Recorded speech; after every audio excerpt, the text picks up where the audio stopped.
अनमोल है, इसमें से एक पल भी नहीं लौटेगी। आनंद रस आपने, आनंद रस आपने, अंतःकरण भी बोलो, सांसों के तार प्रभु प्यार को पिरो, सांसों के तार ज्ञानी की निशानी, मीठी सी उनकी वाणी, ज्ञानी की निशानी, मीठी सी उनकी वाणी, मीठी से बोल मेरे प्रभु की झलक, मीठे जो बोल बोलो, मीठे जो बोल बोलो, अंतःकरण भी बोलो, सांसों के तार प्रभु प्यार को पिरो, सांसों के तार।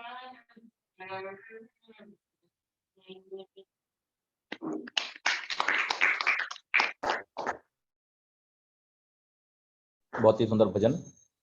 और अब हमारे बीच में आदरणीय सुषमा चोपड़ा जी उपस्थित हैं। मैं उनसे निवेदन करूंगा कि वे इस भजन का प्रस्तुति करें।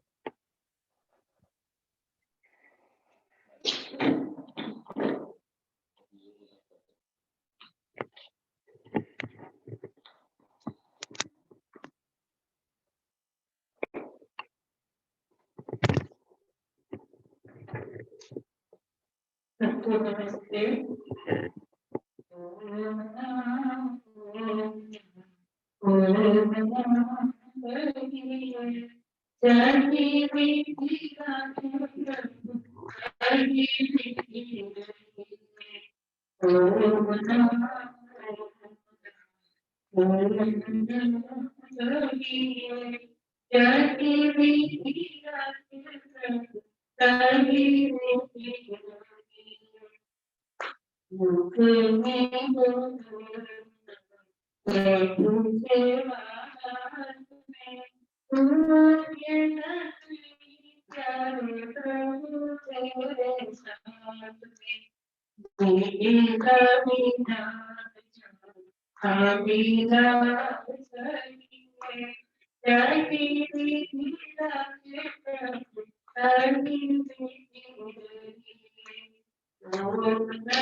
शरे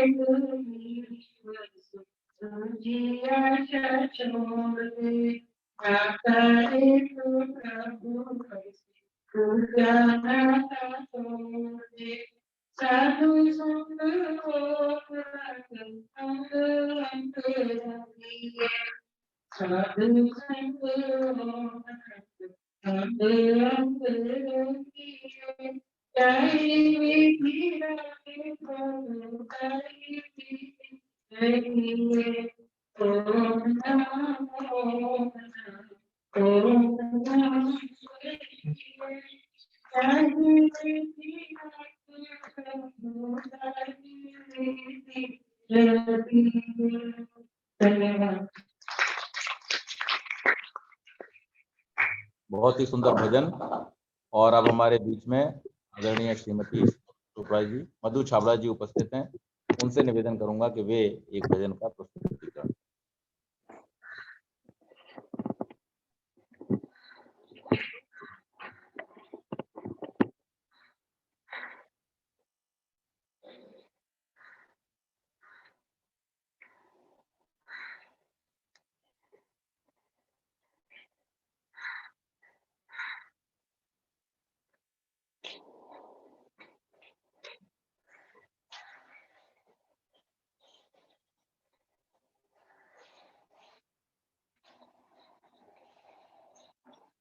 सबको नमस्ते।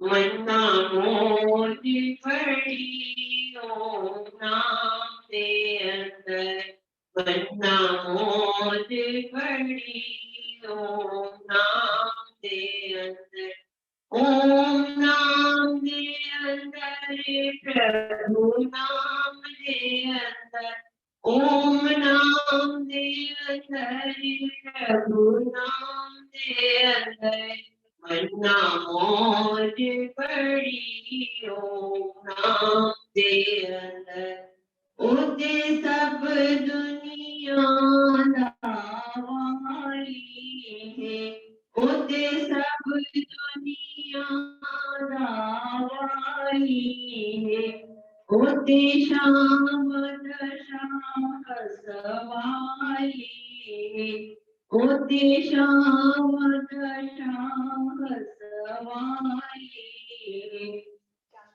चंद तारे वसन्योति शान दे अंदर चंद तारे वसन्योति शान दे अंदर मन्ना मौज पड़ी ओम नाम दे अंदर मन्ना मौज पड़ी ओम नाम दे अंदर ओदी सिफताना की में शुमार दसा ओदी सिफताना की में शुमार दसा ओदे के गुण उपकार दसा ऐनी ताकत न मेरी जुबान दे अंदर ऐनी ताकत न मेरी जुबान दे अंदर मन्ना मौज पड़ी ओम नाम दे अंदर मन्ना मौज पड़ी ओम नाम दे अंदर जेड़ा ओम दे नाम विच रख जांदा जेड़ा ओम दे नाम विच रख जांदा ओनू ओम ही ओम नजर आंदा ओनू ओम ही ओम नजर आंदा ओदा कम की ऐस जहान दे अंदर ओदा कम की ऐस जहान दे अंदर मन्ना मौज पड़ी ओम नाम दे अंदर मन्ना मौज पड़ी ओम नाम दे अंदर। धन्यवाद।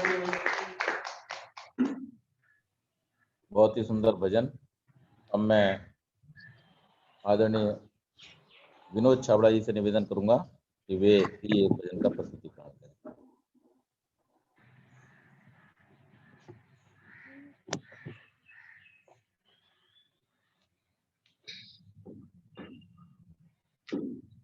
सबको नमस्ते। सुख चाहे जीवन में जप ले प्रभु नाम प्रमाद न कर। सुख चाहे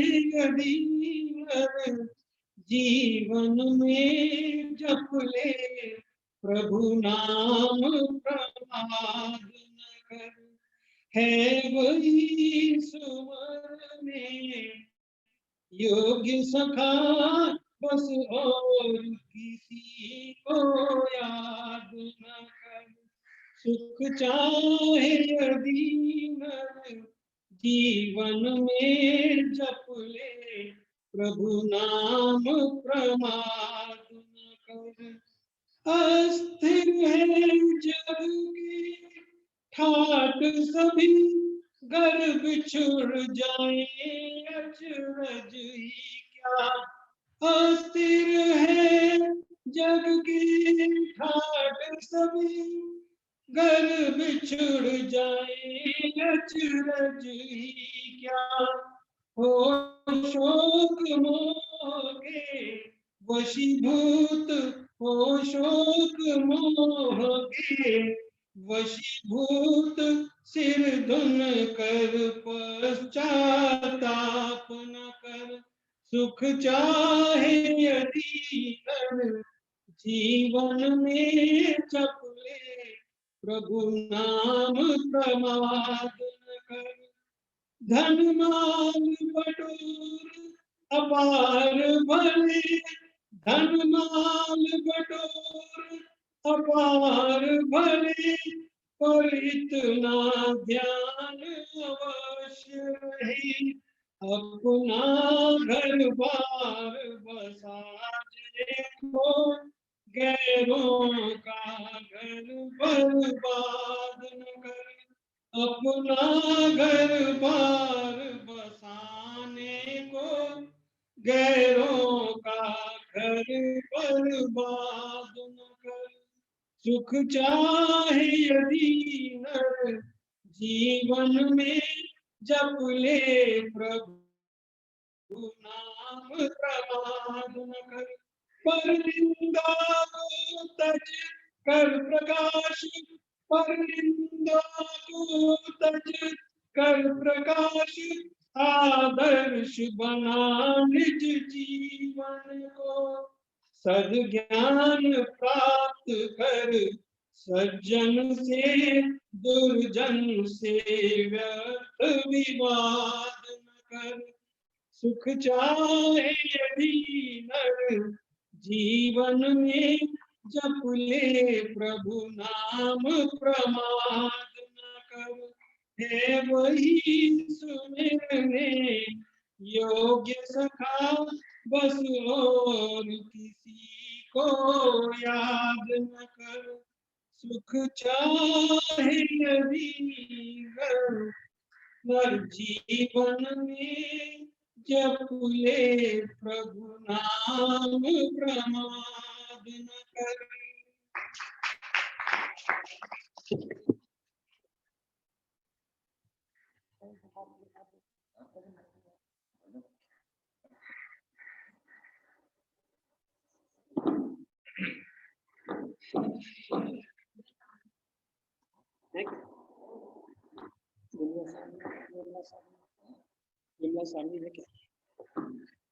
हमारे बीच में आदरणीय श्रीमती विमला जी उपस्थित हैं। मैं उनसे निवेदन करूंगा कि वे भी एक भजन का प्रस्तुत करें।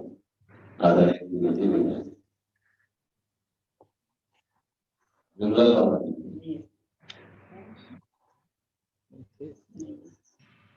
चले गए।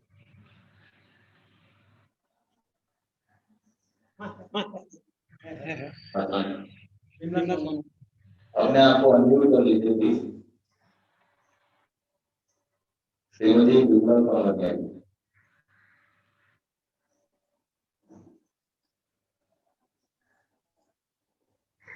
माता जी आप सुन रहे हैं?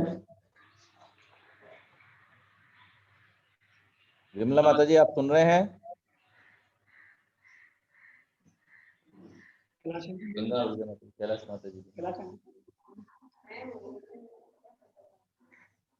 कैलाश माता जी सुन रहे हैं?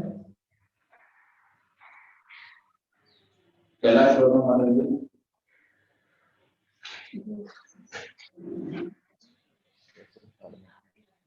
ठीक है।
सभी को सादर नमस्ते। आइए हम सभी लोग एक बार गायत्री मंत्र का पाठ करेंगे, मन को सावधान करेंगे और उसके बाद आज की चर्चा को आरंभ करेंगे। ओम भूर्भुवः स्वः तत्सवितुर्वरेण्यं भर्गो देवस्य धीमहि धियो यो नः प्रचोदयात्। ओम शन्नो मित्रः शं वरुणः शन्नो भवत्वर्यमा शन्न इन्द्रो बृहस्पतिः शं नो विष्णुरुक्रमः। नमो ब्रह्मणे नमस्ते वायो त्वमेव प्रत्यक्षं ब्रह्मासि त्वामेव प्रत्यक्षं ब्रह्म वदिष्यामि ऋतं वदिष्यामि सत्यं वदिष्यामि तन्मामवतु तद्वक्तारमवतु अवतु मामवतु वक्तारम् अवतु मामवतु वक्तारम्। वंदनीय मातृशक्ति धर्म प्रेमी सज्जनों, आज बड़े ही सौभाग्य का विषय है कि हम सब फिर से एक बार इस रविवारीय सत्संग में एकत्र हुए हैं। कुछ लोग जूम के माध्यम से और कुछ लोग व्यक्तिगत रूप से समाज में उपस्थित हैं। हम सभी अक्सर एक विषय को सुनते हैं और इस पर हमारा विचार चिंतन मनन भी निरंतर चलता है कि ईश्वर की प्राप्ति कैसे हो, और इसके संदर्भ में नाना प्रकार के प्रयास हम करते हैं, परंतु वास्तव में ईश्वर की प्राप्ति के लिए क्या प्रयास होने चाहिए और किस प्रकार से हम प्रयास करें, ये जानना बहुत ही आवश्यक है। और आज की हमारी जो चर्चा है उसको हम इसी विषय पर केंद्रित रखेंगे कि ईश्वर प्राप्ति के उपाय क्या हैं। आइए ऋषियों के द्वारा बतलाए गए ईश्वर प्राप्ति के जो मार्ग हैं उनके विषय में हम थोड़ी सी चर्चा आज यहाँ पर करेंगे। हम वेद मंत्रों का पाठ करते हुए अक्सर पढ़ते हैं, ईशावास्यम इदम सर्वम यत्किंच जगत्याम जगत तेन त्यक्तेन भुंजीथा मागृध कस्य सिद्धनम। इसी प्रकार से यजुर्वेद के इसी अध्याय में 40वें अध्याय में एक और मंत्र आता है, तदे जति तन्ने जति तद्दूरे तद्वंतिके तदंतरस्य सर्वस्य तदु सर्वस्यास्य बाह्यतः। इन मंत्रों में जो बात कही गई है, पहले मंत्र में कहा गया कि ईशावास्यम इदम सर्वम, इस संसार में जो कुछ भी है उसके कण कण में उस परमेश्वर का वास है। और दूसरे मंत्र में भी यही कहा गया, तद दूरे तद्वंतिके, वो सबके अंदर भी है, तदंतरस्य सर्वस्य तदु सर्वस्यास्य बाह्यतः, वो सब कुछ के अंदर भी है और सब कुछ उसके ही अंदर है, वो दूर भी है और वो निकट भी है। तो ये जो बात हम सुनते हैं इसमें थोड़ा सा हमें विचार करना चाहिए, चिंतन करना चाहिए कि ऋषियों ने जो बात कही है और वेदों में जो बात कही गई है उसका रहस्य क्या है। ईशावास्यम इदम सर्वम, जितना भी संसार में दिखाई दे रहा है, जगत्याम जगत, इस जगत में जो कुछ भी चलता और स्थिर दिखाई दे रहा है उस सब में ईश्वर है। और फिर आगे क्या कह दिया, तद दूरे तद्वंतिके, वो दूर भी है और पास भी है। तो इस बात को हमें थोड़ा सा चिंतन करना चाहिए और मैंने आज यही विचार किया कि इस विषय पर मैं थोड़ी सी चर्चा आप सबके बीच में करूं, क्योंकि सब कुछ जान लेने पर भी यदि हमने उस परमेश्वर को नहीं जाना तो वेद कहता है, स्वयं ये घोषणा करता है कि ऋचो अक्षरे परमे व्योमन यस्मिन देवादि विश्व निषेधु यस्तन्न वेद किम ऋचा करिष्यति। जब उसको ही नहीं जाना, उस परमेश्वर को ही नहीं जाना, तो फिर ये वेद की ऋचाएं भी हमारे लिए उपयोगी नहीं होंगी, इनसे भी हम पूरा लाभ जो हमें मिलना चाहिए वो नहीं ले पाएंगे। तो इसलिए ये जानना बहुत आवश्यक है, ये समझना बहुत आवश्यक है कि वो परमात्मा सब जगह तो है, हमारे अंदर भी है, हमारे बाहर भी है, लेकिन उसके बावजूद भी वो सबको प्राप्त क्यों नहीं होता। इसके लिए बड़े बड़े ऋषि महर्षि, बड़े बड़े त्यागी तपस्वी सन्यासी इधर उधर जा करके, जंगलों में बैठ करके, कंदराओं में बैठ करके तपस्या करते हैं।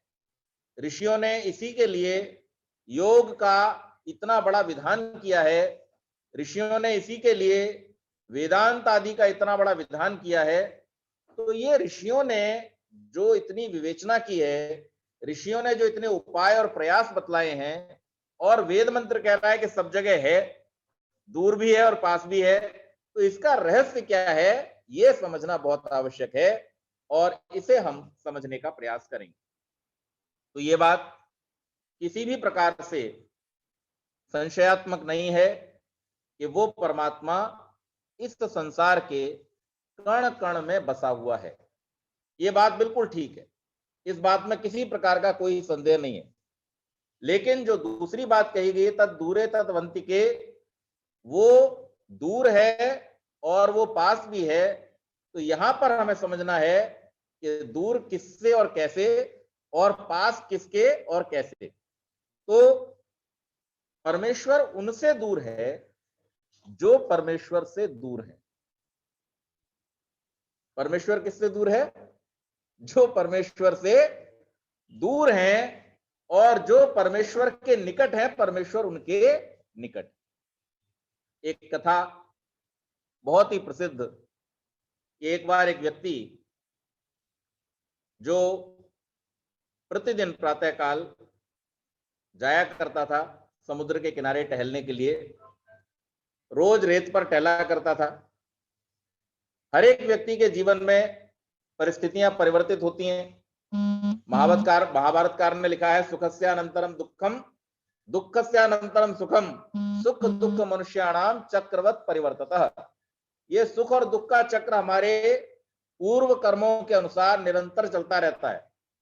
और इसलिए हर व्यक्ति के जीवन में कभी ना कभी कोई ना कोई चुनौतियां, कोई ना कोई संकट के समय आते ही हैं। उसके जीवन में भी आए।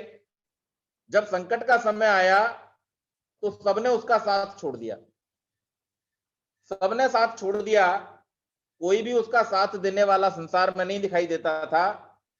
लेकिन एक दिन वहीं टहलते हुए उसने ध्यान दिया कि मैं जब चल रहा होता हूं तो मैं तो अकेला चलता हूं, लेकिन कदमों के निशान दो बनते हैं। सोचता रहा। फिर थोड़े दिन बाद स्थिति और ज्यादा गंभीर हुई, और जब और ज्यादा गंभीर हुई तो वो निशान जो थे वो दो ही रह गए। तो अब इसके मन में ये विचार आया कि पहले मैं जब खुशी में था तो बहुत सारे लोग मेरे साथ चला करते थे। जब मेरे ऊपर संकट आया तो सबने मेरा साथ छोड़ दिया, लेकिन फिर भी मेरा परमात्मा मेरे साथ था और वो मेरे साथ चला करता था। तो 4 कदम के निशान बना करते थे, 2 व्यक्तियों के कदमों के निशान बना करते थे। लेकिन ऐसी क्या मुसीबत का समय आया कि अब परमात्मा ने भी मेरा साथ छोड़ दिया और अब केवल 2 ही कदमों के निशान बनते हैं। तो परमात्मा ने कहा, उसके मन में ये आवाज आई अंदर से कि निशान तो भले 2 कदमों के बनते हैं, लेकिन वो तुम्हारे कदमों के नहीं है, वो मेरे कदमों के हैं, क्योंकि मैंने तुमको गोद में उठा रखा है। ये कथानक हमको क्या समझाता है कि चाहे पूरा संसार हमको छोड़ दे, चाहे कितनी ही विपरीत परिस्थितियां क्यों ना आ जाएं, चाहे कितने ही संकट हमारे जीवन में क्यों ना हो, लेकिन अगर हम उस परमात्मा का साथ पकड़ करके रखते हैं, उस परमात्मा को अपना रक्षक, अपना सखा, अपना बंधु, अपना सहयोगी, अपना मित्र मान करके रखते हैं, तो निश्चित मान लीजिए कि जहां हम भी चलना बंद कर देते हैं, वहां पर भी वो हमें गोद में लेकर के चलता रहता है, हमारी रक्षा करता रहता है, हमारा सहयोग करता रहता है। और इसीलिए प्रतिदिन हम प्रार्थना क्या करते हैं? हम यही तो प्रार्थना करते हैं आचमन करते समय कि हे परमेश्वर, हमारे जीवन के आधार आप ही हो, हमारे जीवन के आवरण, हमें रक्षा करने वाले, हमें ढकने वाले भी आप ही हो। हम आप ही से आच्छादित हैं, हम आप ही पर आधारित हैं। और इतना ही नहीं, जीवन में जो कुछ भी हम प्राप्त करें, वो कैसे प्राप्त करें? सत्य के द्वारा, शुभ कर्मों के द्वारा, आपके बताए हुए मार्ग पर चलते हुए। और जिससे लाभ क्या होगा हमको कि हमारे जीवन में जो कुछ भी हम प्राप्त करेंगे, वो प्राप्त की हुई जो श्री है, वो श्रेयताम हमारे पास स्थिर रहने वाली होंगी, हमारे पास ठहरने वाली। किसी व्यक्ति को, आपने, बहुत बड़े धनपति थे इस विश्व में एक, जिनका नाम था हेनरी फोर्ड। उनकी घटना आपने सुनी होगी। उनके विषय में यह प्रसिद्ध है, हेनरी फोर्ड की मृत्यु कैसे हुई। तो उनको 2 अटैक आए। पहला अटैक आया जब उन्हें सूचना मिली कि बहुत बड़ा नुकसान हो गया, तो उनको अटैक आ गया। और फिर उसके बाद में उनको पता चला कि वो नुकसान जो था, वो थोड़े दिन बाद वो नुकसान की भरपाई होगी, यानी फिर से शेयर ऊपर चले गए और उनका नुकसान कंट्रोल हो गया या जिसकी भरपाई हो गई, तो उनको फिर से खुशी के मारे अतिरेक में अटैक आ गया। तो यहां यह पता चलता है हमको कि हमारे पास में बहुत सारी धन संपत्ति आ जाए और आकर के स्थिर न रहे, चली जाए, तो वो सुख का नहीं, किसका कारण बनेगी? दुख का कारण बनेगी। लेकिन अगर हमारे पास में भले थोड़ा है, लेकिन स्थिर है, रहने वाला है, हमारे जीवन की जो व्यवस्था हमने बनाई है, जो योजना हमने बनाई है, जिस प्रकार से हम अपने जीवन को जीना चाहते हैं, अगर हमारे पास स्थिर हैं हमारी निधियां, तो निश्चित मान लीजिए कि हमारे लिए वो दुख का कारण नहीं होंगी, उनसे हम सुखों को प्राप्त कर सकते हैं। तो ऐसी स्थितियों में हमें ये ध्यान रखना चाहिए कि हम किस प्रकार से अपने जीवन को जिएं। तो वहां परमात्मा को हम सदैव ध्यान में रखें, और इस रूप में ध्यान में रखें कि चाहे संसार में कोई भी हमारा साथ छोड़ दे, चाहे संसार में कितनी ही विपरीत परिस्थितियां हमारे सामने संकट की उपस्थित हो जाएं, लेकिन वो परमात्मा कभी भी हमारा साथ छोड़ेगा नहीं। अच्छा, एक बात बतलाइए, अगर हम इसको व्यवहारिक रूप में संसार में देखें, संसार में जितने भी धनपति लोग हैं और जितने भी धन रहित लोग हैं, उन दोनों में से किसी के लिए भी सूर्य के प्रकाश का कोई फर्क पड़ता है? जो सूर्य का प्रकाश एक धनपति को मिलता है, वही सूर्य का प्रकाश एक धनहीन को मिलता है। अच्छा, कोई ऐसा धनपति संसार में मौजूद है जो थोड़ा टेम्परेचर बढ़ा ले अपने हिसाब से कि भाई सूर्य जो है, मैं तो बहुत धनपति हूं, मैंने बड़ा पुरुषार्थ किया है, तो मेरे लिए थोड़ा सा ठंड के दिन, आजकल उत्तर भारत में इतनी ठंड पड़ रही है, क्या कोई ऐसा कर सकता है? बहुत बड़ा ईश्वर भक्त हो, बहुत बड़ा विद्वान हो, बहुत बड़ा धनपति हो, बहुत बड़ा शक्तिशाली हो, साम्राज्यों का अधिपति हो, क्या वो ये कर सकता है कि थोड़ा सा टेम्परेचर में इसका बढ़ा लूं? नहीं कर सकता। और इसी प्रकार से जितने भी पदार्थ इस संसार में हैं, उन सब पदार्थों पर यही बात लागू होती है। तो इससे हमको ये समझना चाहिए कि चाहे दुनिया भर के आप दुकान पे जाओगे, आप अगर पैसा नहीं दोगे तो आपको सामान नहीं मिलेगा उसके बदले में, लेकिन परमात्मा जो दे रहा है वो सबको समान रूप से दे रहा है, उसके देने में कहीं कोई कमी नहीं आती है। चाहे हमारे पास अपार धन संपत्ति हो, शक्ति हो, सामर्थ्य हो, ज्ञान हो, विद्या हो, और चाहे हम संकट के समय में हो, हमारे पास में धनहीन हो जाए, हम संपत्तिहीन हो जाएं, हम शक्तिहीन हो जाएं, हमारा शरीर भी हमारा साथ न दे, लेकिन उस समय में भी परमात्मा की कृपा निरंतर हमारे ऊपर बरसती। कई बार लोग इस बात को कहते हैं कि उनके ऊपर बड़ी परमात्मा की कृपा है। क्यों जी? उनके ऊपर कृपा, आपके ऊपर नहीं है। तो ऐसा कहना भ्रामक है, गलत। परमात्मा की कृपा सबके ऊपर है, निरंतर है और बराबर है। परमात्मा की कृपा में किसी प्रकार का भेद नहीं होता। हमारे अचीव करने में, हमारे अटेन करने में भेद होता है कि कौन उस कृपा को कितने पुरुषार्थ से ग्रहण करना चाहता है। जैसे बारिश में आप अगर छोटा पात्र रखेंगे तो थोड़ा जल भरेगा, अगर आप बड़ा पात्र रखेंगे तो अधिक जल भरेगा। इसमें तो हमारे ऊपर निर्भर करता है कि हम अपने पुरुषार्थ की कितनी आहुतियां डालते हैं, अपने परिश्रम की कितनी आहुतियां डालते हैं। जितनी जितनी आहुति हम अपने परिश्रम और पुरुषार्थ की डालते जाते हैं, उतना उतना परमात्मा हमको ऐश्वर्यशाली बनाता जाता है। तो वो हमारा प्राप्त किया हुआ है। लेकिन जहां तक परमात्मा की कृपाओं का सवाल है, वो परमात्मा की कृपा सबके लिए समान रूप से निरंतर बरसती रहती है, उसमें किसी प्रकार का कोई भेद नहीं है। और जो कष्ट और संकट भी हमारे जीवन में आते हैं, वो भी परमात्मा के दिए हुए नहीं है, वो भी हमारे ही इन्हीं कर्मों का फल होते हैं। उनके कारण से, क्योंकि परमात्मा कृपालु दयालु होने के साथ साथ क्या है? न्यायकारी भी है। और न्यायकारी जब है तो वो हर व्यक्ति के द्वारा किए जाने वाले अच्छे और बुरे सब प्रकार के कर्मों का फल देने वाला है। इस संसार में आपने जो कुछ भी किया है, उसका फल आपको निश्चित रूप से भोगना पड़ेगा, उससे आप बच नहीं सकते। ये परमात्मा की, और ये भी एक प्रकार की उसकी क्या है? कृपा है। अभी 2-3 दिन पहले की बात है, शायद गंगा विशन जी या कोई मुझसे डिस्कस कर रहे थे, और सवाल ये चल रहा था कि जो दुष्कर्म करने वाले लोग हैं उनको जेल में डाल दिया जाता है, तो इससे बढ़िया तो उनको क्या किया जाए? मार दिया जाए। जेल में डाल करके क्या लाभ होता है? जेल में तो बड़े नाना प्रकार के आनंद भोगते हैं। तो मैं उनको एक बात कह रहा था, शायद गंगा विशन जी की बात हो रही थी, हमारी चर्चा हो रही थी। जो लोग बाहर रह करके बहुत सारे दुष्कर्म कर रहे थे और अंधभक्ति में उनके जो अनुयायी हैं वो बहुत सारे उनके पीछे लगे हुए थे, धन भी दे रहे थे और भी बहुत सारे साधन उनको उपलब्ध करा रहे थे, दुष्कर्मों के लिए भी बहुत सारे साधन उनको उपलब्ध कराए जा रहे थे। जब वो जेल में हैं तो उनके वो कार्यकलाप उतने समय के लिए बंद।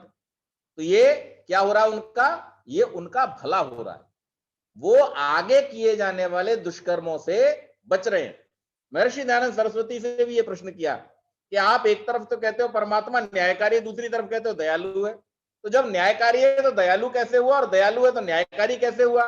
तो स्वामी जी सत्यार्थ प्रकाश में इसका उत्तर देते हुए बड़ी सुंदर बात कहते हैं, बोले कि उसका न्याय भी उसकी दया ही है, क्योंकि जब वो न्याय कर रहा होता है उस समय वो दंड देने के द्वारा उन पापियों को आगे किए जाने वाले दुष्कर्मों से बचा लेता है, ये भी उसकी एक प्रकार की कृपा है।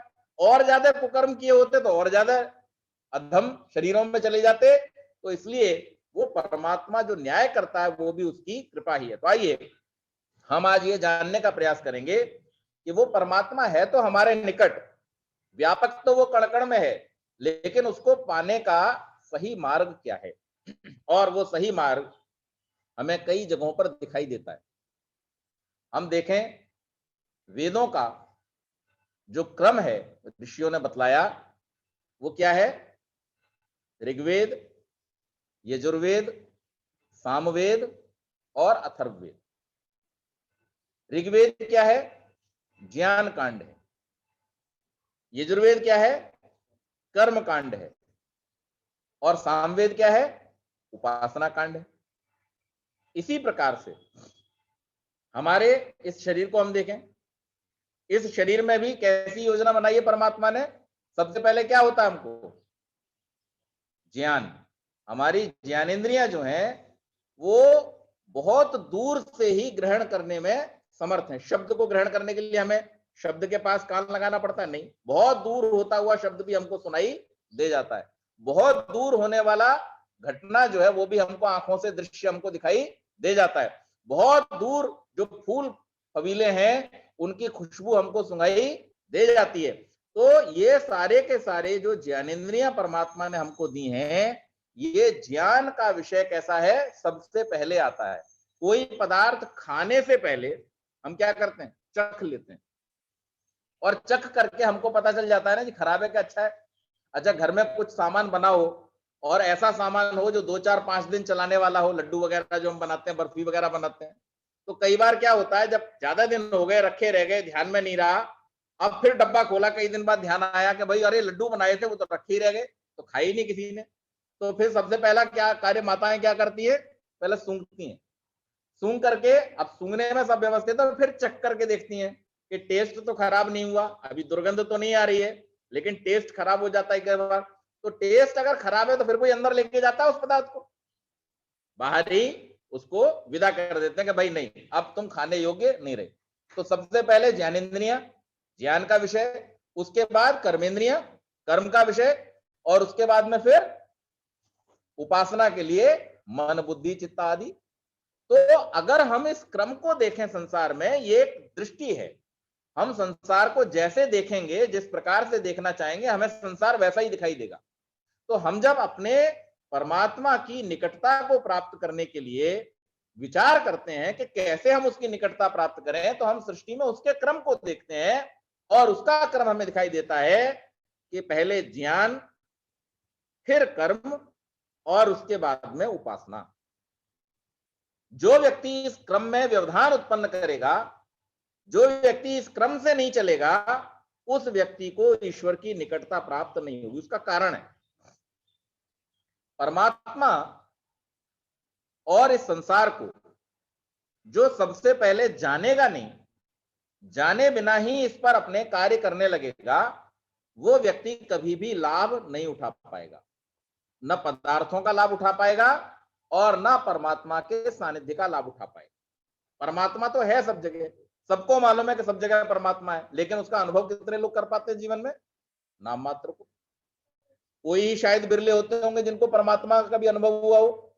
ऋषि महर्षियों की बात हो गई है, लेकिन ये सामान्य मनुष्य को भी हो सकता है। अगर वो उसी क्रम से चले अपने जीवन में, तो वो परमात्मा के सानिध्य का आनंद उठा सकता है।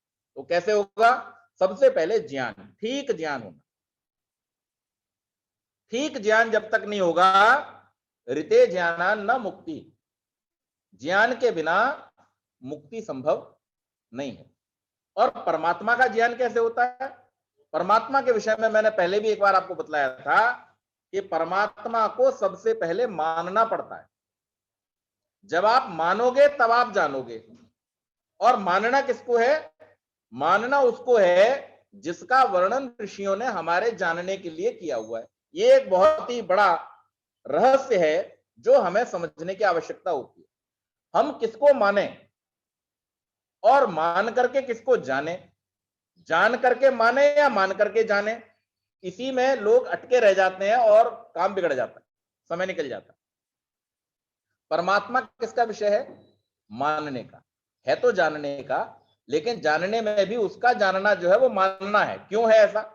वो ऐसा इसलिए है क्योंकि जानना केवल ज्ञानेंद्रियों के द्वारा होता है, लेकिन हमारी एक और ऐसी छठी ज्ञानेंद्रिय है जो उभयेंद्रिय है, जिसको हम क्या कहते हैं? मन। तो मन के द्वारा जो जाना जाता है उसे हम मानना कहते हैं। मन के स्तर पर जो ज्ञान प्राप्त करते हैं उसको क्या कहते हैं हम? मानना। जैसे आपने एक शब्द पढ़ा यहां आर्य समाज के दूसरे नियम में, ईश्वर सर्वशक्तिमान है। अब इसको अगर आपने माना नहीं, ये शब्द जान लिया आपने सर्वशक्तिमान, आपने ये भी जान लिया कि सर्वशक्तिमान किसे कहते हैं, लेकिन आपने परमात्मा के विषय में अगर ये माना नहीं, तो फिर आप परमात्मा की अवधारणा कभी नहीं कर पाएंगे, उसका नैकट्य कभी प्राप्त नहीं कर पाएंगे। तो आपने ये जाना सर्वशक्तिमान का, शक्तिमान का मतलब क्या है? जिसके पास में शक्ति हो, और सर्वशक्तिमान का मतलब जिसके पास में इतनी शक्ति हो, इतनी शक्ति हो कि जिससे किसी की सहायता की कभी आवश्यकता न पड़े। सर्वशक्तिमान का मतलब क्या है?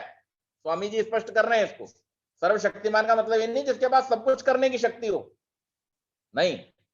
बड़े सुंदर शब्दों में स्वामी जी ने इसकी व्याख्या की है कि सर्वशक्तिमान वो है जिसे अपने किसी काम के लिए दूसरे की सहायता की आवश्यकता नहीं है। हम सब सर्वशक्तिमान क्यों नहीं है?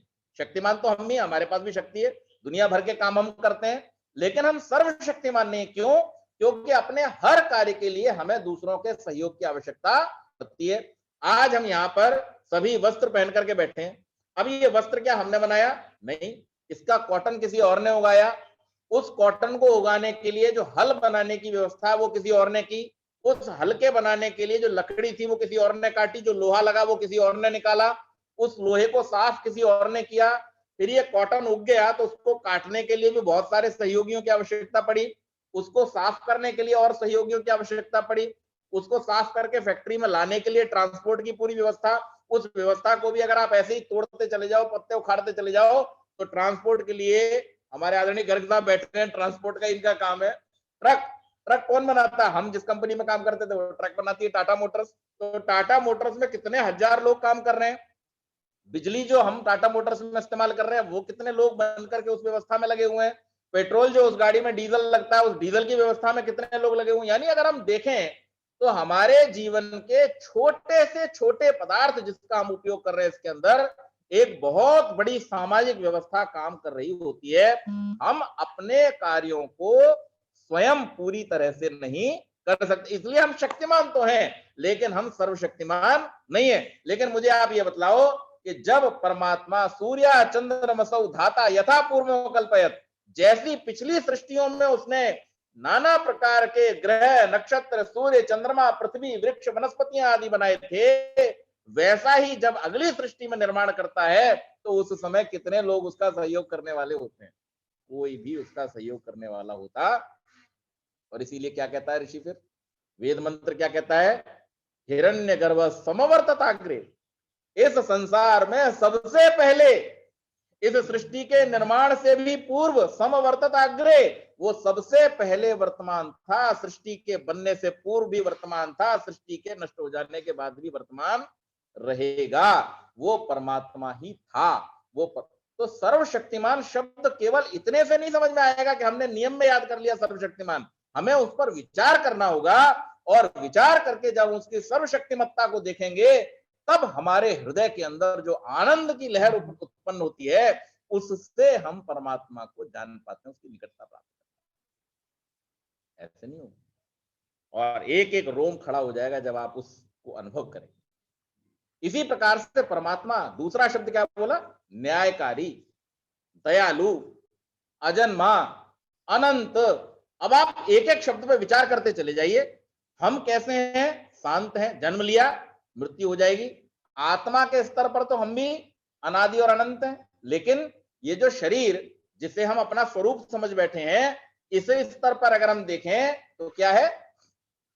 शांत है, जन्म लिया, बड़े हुए, एक दिन शरीर छूट जाएगा, उसको मृत्यु कहते हैं, मृत्यु हो जाएगी। ये संसार भी बना 4 अरब 32 करोड़ वर्ष, बहुत लंबा समय सृष्टि का, लेकिन 4 अरब 32 करोड़ भी तो संख्या ही है। उसके बाद क्या होगा? उसके बाद समाप्त हो जाएगा। तो कोई जल्दी समाप्त हो जाएगा, कोई थोड़ा लंबे समय तक रह करके समाप्त होगा, लेकिन जो कुछ उत्पन्न हुआ है वो एक न एक दिन समाप्त हो जाएगा। शांत है, लेकिन वो परमात्मा कैसा है? अनंत है, अनादि है, न उसका कभी आरंभ हुआ था और ना ही उसका कभी अंत। इसको जब हम अनुभव करना शुरू करते हैं तब हमें आनंद की प्राप्ति होती है।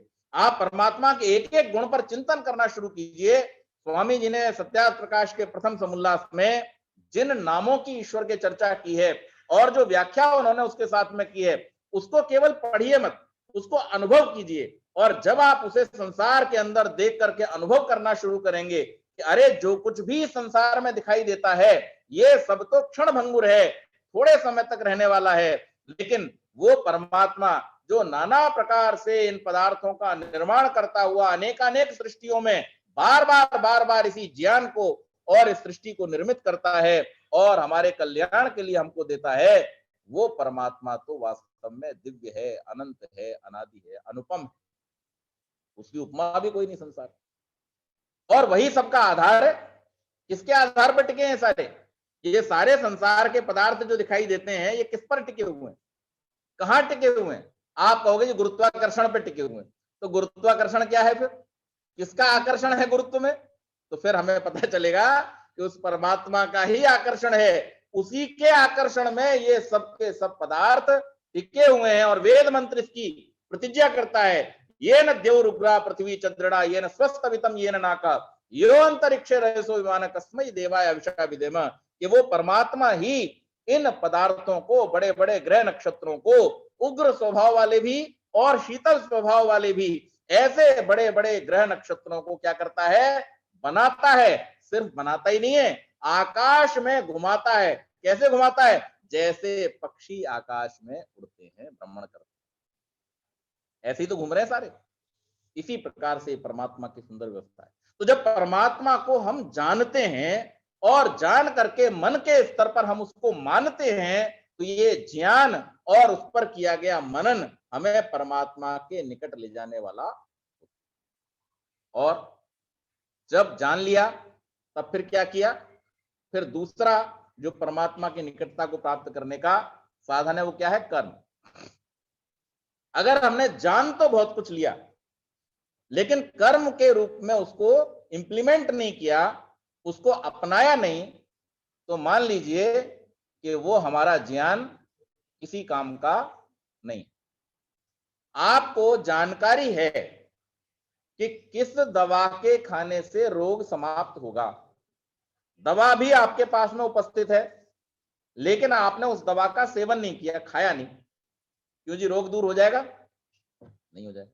लगभग सभी लोगों को यह पता है कि प्रातःकाल ब्रह्म मुहूर्त में जागरण कर लेने से और उस समय में जब न पक्षियों का कोलाहल होता है, न ही समाज की जो अन्य व्यवस्थाएं हैं, रेल मोटर गाड़ी पौ पौ पी पी जो चलती रहती है, न उसका कोई कोलाहल होता है, न ही जो बच्चे हैं छोटे उनका कोलाहल होता है।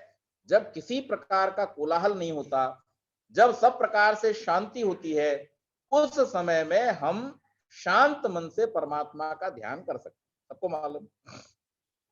लेकिन ध्यान करने बैठते कब है आमतौर पे लोग? 7-8 बजे, जब हॉर्न बज रहे हैं, पौ पौ पौ, लोग बात कर रहे हैं आपस में, चिड़िया चहचहा रही हैं। अच्छा, फिर आपका ध्यान कहाँ लगेगा बताओ? कहाँ लगाओगे आप ध्यान? ध्यानम तो निर्विषयम मनः। ऋषि तो ये प्रतिज्ञा करते हैं, ध्यान क्या है?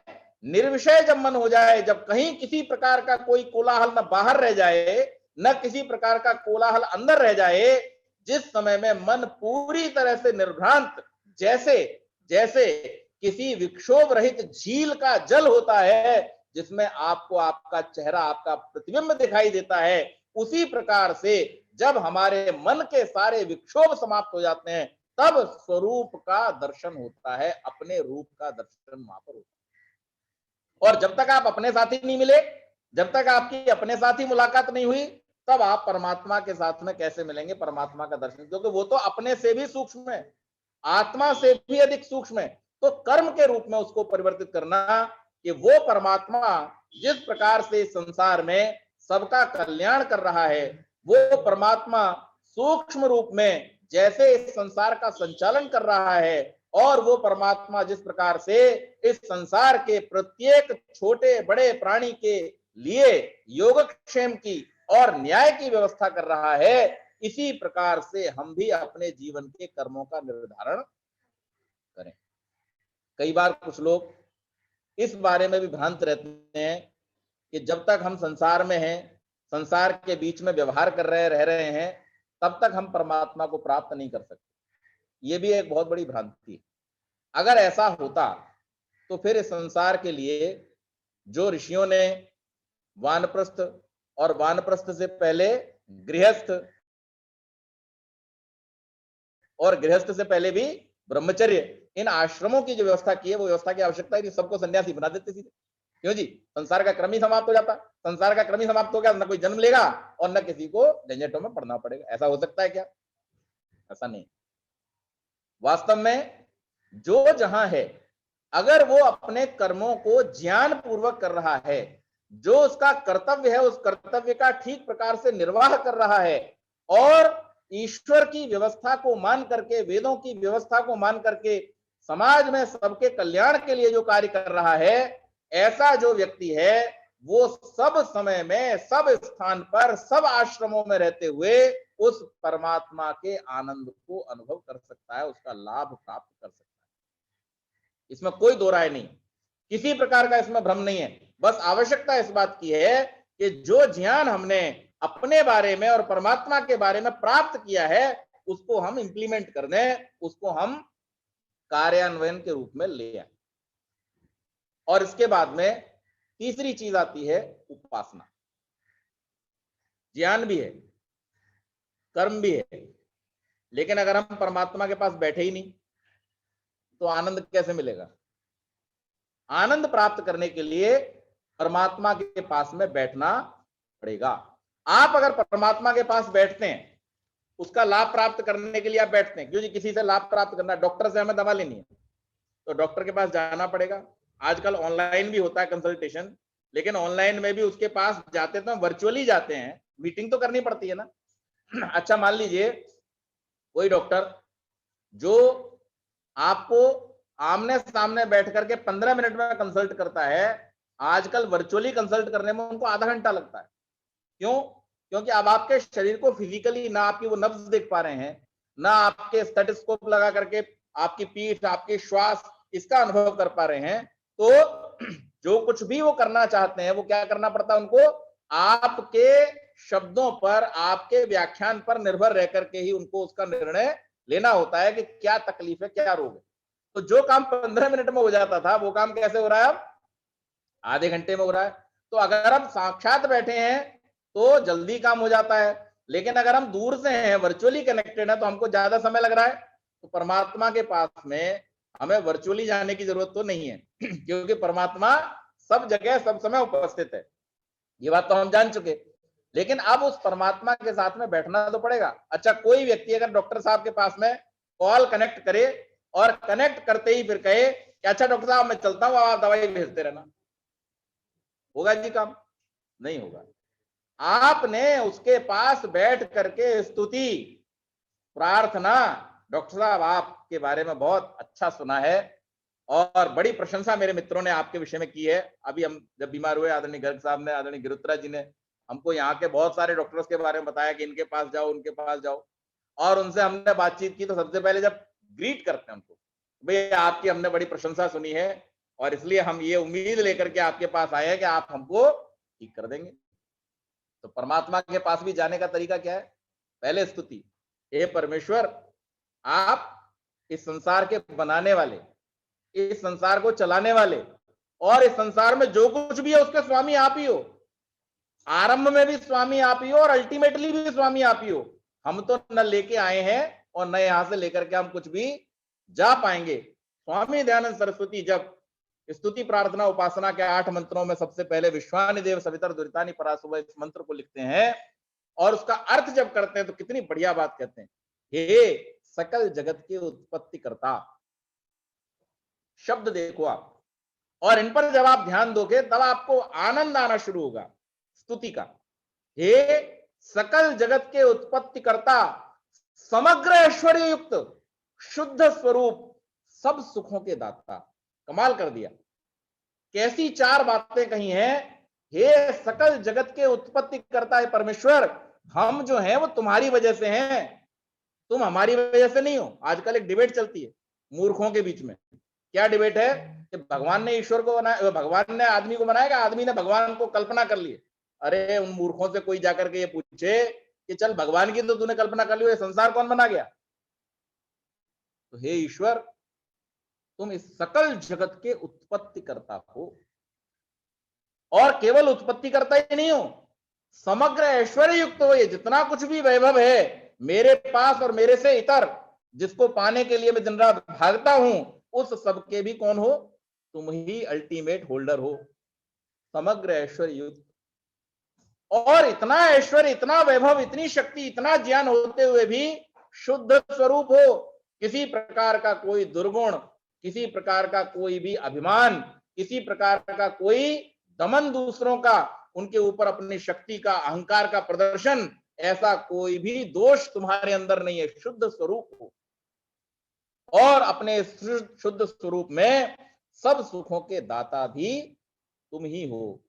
ये सकल जगत की उत्पत्ति करता, समग्र ऐश्वर्य शुद्ध स्वरूप सब सुखों के दाता परमेश्वर, अब क्या करो? कृपा करके हमारे दुर्गुण, दुर्व्यसन और दुखों को दूर कर दीजिए। और जो कुछ भी कल्याण कारक है, पहले ही परमात्मा ने आपके कल्याण के लिए सब कुछ दे रखा है। गुण, कर्म और स्वभाव, ये तीन चीजें ऐसी हैं जो आपकी व्यक्तिगत है, जो आपको अटेन करनी है, प्राप्त करनी है। तो वहां पर ये नहीं कहा कि दुनिया में आपने कुछ कम चीजें बनाई हैं, अभी ये चीजों की जरूरत और है, वो और बना दो। क्या मांगा? गुण, कर्म और स्वभाव, इन तीन चीजों को मांगा कि हे परमेश्वर, हमारे दुर्गुण, दुर्व्यसन और दुखों को दूर कर दीजिए। जो भी कल्याणकारक गुण, कर्म, स्वभाव और पदार्थ हैं, वो सब हमको प्राप्त कीजिए। परमात्मा के पास बैठने का शिष्टाचार ये है। और अगर हम ये शिष्टाचार नहीं निभा सकते तो फिर हम उसके पास कैसे बैठेंगे? हम किसी डॉक्टर के पास जाकर के, किसी वैद्य के पास जाकर के और सीधे कहें साहब मुझे बड़ी बीमारी है और आप मुझे जल्दी से ठीक करो, ऐसा होगा? वो कहेगा बड़ा रूखा आदमी है, ये कैसे ठीक हो, बेकार आदमी है, इसको बात करना ही नहीं आता, इसको व्यवहार का तरीका ही नहीं आता। तो स्तुति सबसे पहले, और उसके बाद में फिर प्रार्थना कि दुर्गुण, दुर्व्यसन, दुखों को दूर करो। जब ऐसा हो जाएगा, जब आपके दुर्गुण, दुर्व्यसन और दुख दूर हो जाएंगे, तब आप उसकी उपासना के अधिकारी बन जाएंगे, तब आप उसकी उपासना कर पाएंगे। यह आत्मदा बलदा यस्य विश्व उपासते प्रशिषम यस्य देवा, कि जो आत्म ज्ञान का दाता है, शरीर, आत्मा और समाज के बल का देने हारा है। इतना ही नहीं, जिसकी सब विद्वान उपासना करते हैं, मूर्ख नहीं करते। कौन करते हैं? विद्वान, जिसकी सब विद्वान उपासना करते हैं, जो जिसको प्राप्त करना, जिसको जानना, जिसकी आज्ञाओं का पालन करना ही मोक्ष सुखदायक है, और जिसका न मानना अर्थात भक्ति न करना ही मृत्युवादी दुख का हेतु है। आप समझ लो, आपको फॉर्मूला तो दे दिया है कि दुख कहां है और उससे बचने का उपाय क्या है। जिसकी सब विद्वान उपासना करते हैं, प्रशंसा करते हैं, और इतना ही नहीं, जिसकी शिक्षा और न्याय को मानते हैं, जिसका मानना ही मोक्ष सुखदायक है और जिसका न मानना ही मृत्युवादी दुख का हेतु है। इतना सरल फॉर्मूला और संसार में आपको कहां मिलेगा कि परमात्मा को मानना, परमात्मा के न्याय, उसकी शिक्षाओं को मानना, उसकी जो ज्ञान उसने हमको दिया है हमारे जीवन के कल्याण के लिए, उसको मानना ही मोक्ष सुखदायक है। और उसको अगर नहीं माना तो वही हमारे लिए मृत्युवादी दुख का हेतु है। मृत्यु तो सबको आनी है, लेकिन एक व्यक्ति के लिए मृत्यु दुख का कारण है और एक व्यक्ति मृत्यु का वर्ण कर लेता है। वो सिर्फ यही समझता है कि वासांस जीर्णानि यथा विहाय नवानि गृह्णाति नरो प्राणी, कि ये मृत्यु तो बस ऐसे हो रही है जैसे मैंने पिछले साल खरीदा हुआ कुर्ता फट जाने पर बदल दिया था, और नया कुर्ता लेकर के पहन लिया था, उसके लिए ये विचार इतना ही रह जाता है। लेकिन जो उस परमात्मा के न्याय को, उसकी शिक्षाओं को नहीं मानता है, उस व्यक्ति के लिए ये कैसा हो जाता है, दुख का हेतु हो जाता है। तो इसलिए उस परमात्मा की प्राप्ति के लिए हम ये जो श्रेष्ठ मार्ग ऋषियों ने हमको दिया है, बतलाया है, और ऋषियों ने कैसे बतलाया है, समाधिस्थ होकर के उस परमात्मा से ही जो ज्ञान उन्होंने प्राप्त किया है, उस ज्ञान को, और इतना ही नहीं, संसार में जो क्रम हमें दिखाई देता है, उस क्रम को भी देखते हुए हमें इस क्रम को अपने जीवन में अपनाने का प्रयास करना चाहिए, ताकि हम उस परमात्मा की निकटता को प्राप्त करें, उसकी निकटता के अधिकारी बने। सब समय में, सब स्थान पर रहता वो परमात्मा हमें आनंद दे और हम उसके आनंद को प्राप्त कर सकें। ये थोड़ी सी चर्चा इस विषय पर मैंने आप सबके बीच में की। बहुत बहुत धन्यवाद।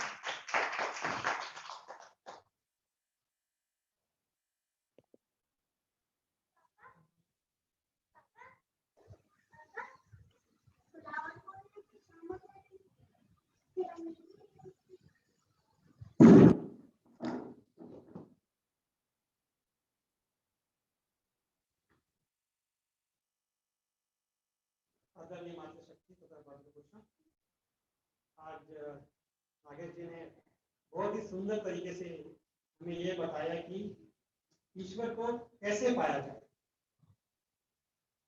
ये आज की दुनिया में जो चल रहा है, आपने देखा होगा कि लोग जा रहे हैं, जल्दी जल्दी ऑफिस जा रहे हैं, रास्ते सामने देखा तो मंदिर है, बस खाली सर झुका दिया तो मानते हैं कि हमने मतलब ईश्वर से दर्शन कर।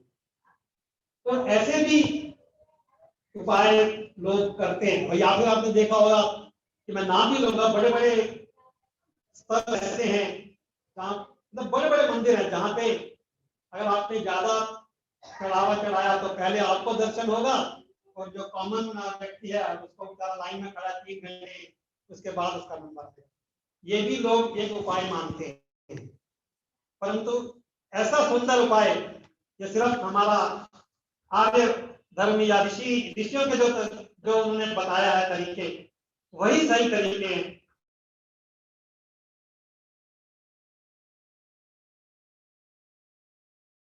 सुख पाएंगे और ईश्वर के सही दर्शन कर पाएंगे और सही जानेंगे ईश्वर को। इन शब्दों के साथ मैं आदरणीय नागेश जी का बहुत बहुत धन्यवाद करता हूँ अपनी तरफ से, आर्य समाज चैम्बूर की तरफ से। इस सुंदर प्रवचन देकर उन्होंने सबकी आंखें खोली हैं, और इसी प्रकार आगे भी हमें रास्ता बताते रहेंगे, मार्ग बताते रहेंगे। आपका बहुत बहुत धन्यवाद। और आगे की कार्यक्रम बोलना।